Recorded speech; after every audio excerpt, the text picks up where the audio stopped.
IDF ने Hamas के ठिकानों को ध्वस्त करने का दावा किया है और एंटी टैंक और रॉकेट लॉन्चिंग साइट्स को तबाह कर दिया गया है। हालांकि ये हमास की कई सुरंग भी इसका निशाना बनी है।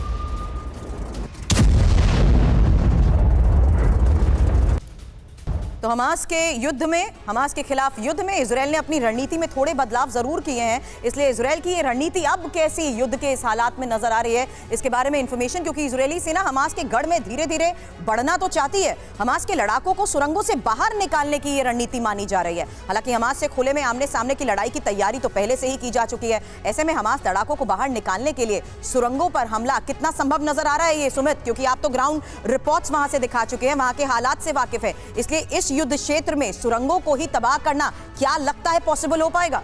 देखिए, सुरंगों से ज्यादा अब ये टारगेट होगा कि पीछे के कमांड एंड कंट्रोल सेंटर्स जो हमास ने शिफ्ट कर दिए थे एयर स्ट्राइक्स के बाद, आर्टिलरी फायर के बाद, उनको भी टारगेट करना। कल में जो स्ट्रैटेजीज में बदलाव है, आपको याद होगा कि कल नेतन्याहू ने अपने कैबिनेट को ब्रीफ किया। कल वो लगातार मिलिट्री इंस्टॉलेशन पे थे और कल एक बड़ी रणनीति में बदलाव किया गया। वो ये किया गया कि नॉर्थ के अलावा अब जो सेंट्रल गाजा सिटी के पीछे का इलाका है, जिसे नेटजीरम जंक्शन कहते हैं, वहां पर लगातार टैंक जो है वो अटैक कर रहे हैं। ग्राउंड फोर्सेज लगातार उन इलाकों में घुस रही है। दरअसल नॉर्थ से साउथ के इलाकों को, जो बीच की लाइनें हैं, जो लगातार महत्वपूर्ण सड़कें हैं, लगातार जो महत्वपूर्ण रास्ते हैं, उनको टारगेट किया जा रहा है, ताकि कॉर्डन अब नॉर्थ के इलाके को और गाजा सिटी को किया जा सके। क्योंकि ये इजराइल को बहुत अच्छे से पता है कि जब से वो एयर स्ट्राइक्स कर रहे हैं, 25 दिनों में हमास ने अपने कई बेसिस को पीछे की तरफ शिफ्ट कर लिया है। अब वो चाहते हैं कि पीछे से अटैक करें, तो ये एक्सटेंडेड एयर स्ट्राइक्स की जा रही हैं, लगातार आरटी अटैक्स किए जा रहे हैं, ताकि अब उनको कॉर्डन किया जा सके और एक तरीके से ना सिर्फ उनके पास जो रसद है उनकी लाइंस तो काटी जाए, बल्कि अब उनको इकट्ठा कर अटैक किया जा सके। बीच सबसे बड़ी खबर जो सुमित हम चर्चा करते थे वो होता था सुरंग में मौजूद बंधक, और हमास के चंगुल से अब किस तरीके से एक महिला सैनिक छूटी है, इसके बारे में खबर दिखाना चाहूंगी और उसके बाद चर्चा करूंगी, क्योंकि आईडीएफ ने जमीनी हमले के दौरान इन्हें बचाया है और 7 अक्टूबर से हमास के चंगुल में ये बताई जा रही थी। हालांकि इस बारे में इंफॉर्मेशन वॉल पर भी और डिटेल आपके सामने होंगी, क्योंकि इस बीच खबर मगदीश को लेकर ये आई है कि हमास के चंगुल से इस महिला सैनिक को रिहा करने में ये कामयाब रहे हैं और परिवार के पास वो वापस अब मगदीश लौटी हैं।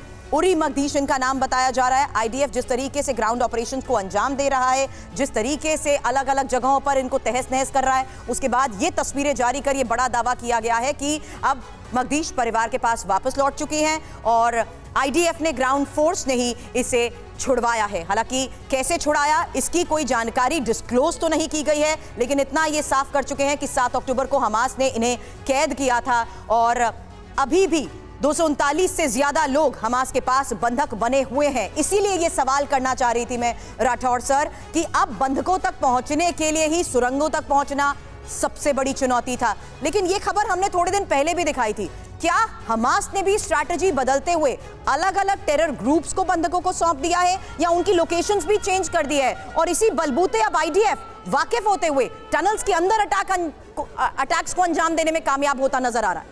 देखिए सुरभि, आप सही कह रही हैं, जो अभी ये महिला सैनिक छुड़ाई गई है अकेली है। हाँ। इसके मतलब बंधकों को इन्होंने बहुत छोटे छोटे ग्रुप्स में बांट दिया है और जितने छोटे छोटे ग्रुप्स में और अलग अलग रखेंगे, आईडीएफ की मुश्किलें उतनी ही बढ़ती जाएंगी। ये अकेली महिला एक जगह मिली तो ये बहुत बड़ी बात है, क्योंकि इसको अलग रखा था, कहीं 20-25 एक साथ नहीं मिल रहे हैं। तो पहली चीज़ तो ये, और दूसरा, हमास जानता है कि जब तक उसके पास बंधक हैं तब तक वो थोड़ा सेफ है, और उन बंधकों में से भी इंटरनेशनल बंधक हमास के लिए ज़्यादा महत्वपूर्ण है।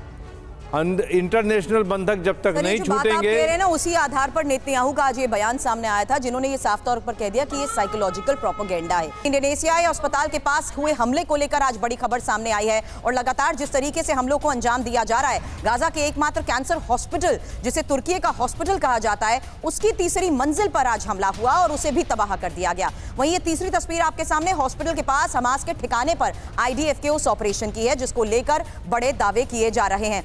अब इन ऑपरेशंस के तहत बंधकों का सामने आना, एक एक कर बंधकों की रिहाई होना और बंधकों के ये संदेश, क्या नेतन्याहू सही कह रहे हैं कि ये साइकोलॉजिकल प्रोपेगेंडा है? क्या एक ये बात मैं इसलिए कंप्लीट करना चाहती हूं क्योंकि नेतन्याहू सवालों के घेरे में भी है इन्हीं बंधकों को लेकर।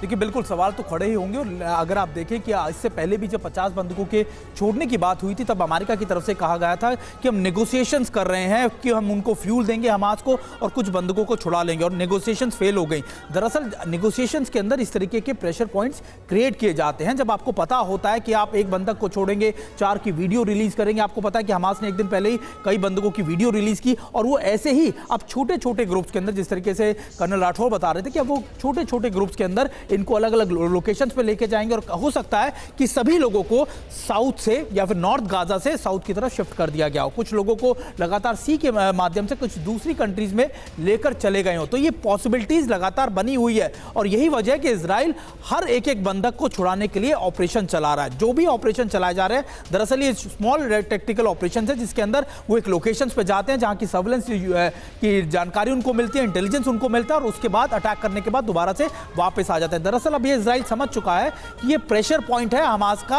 और हमास इसको जल्दी रिलीज नहीं होने देगा। हमास इसको लंबे समय तक इस्तेमाल करेगा इजराइल पर प्रेशर बनाने के लिए। और जिस तरीके से ग्राउंड ऑपरेशंस को अंजाम दिया जा रहा है, ये साफ हो चुका है कि इजराइल के पास वो तमाम इनपुट है कि आखिर कौन कौन से हमास के ऐसे ठिकाने हैं जहां पर वो अभी भी डेरा डाले हुए हैं। इसलिए लगातार एयर स्ट्राइक्स कर, अलग अलग स्तर पर ऑपरेशंस कर, इन्हें विस्फोट के जरिए उड़ा दिया जा रहा है। आप सभी हमारे साथ जुड़े उसके लिए बहुत बहुत शुक्रिया।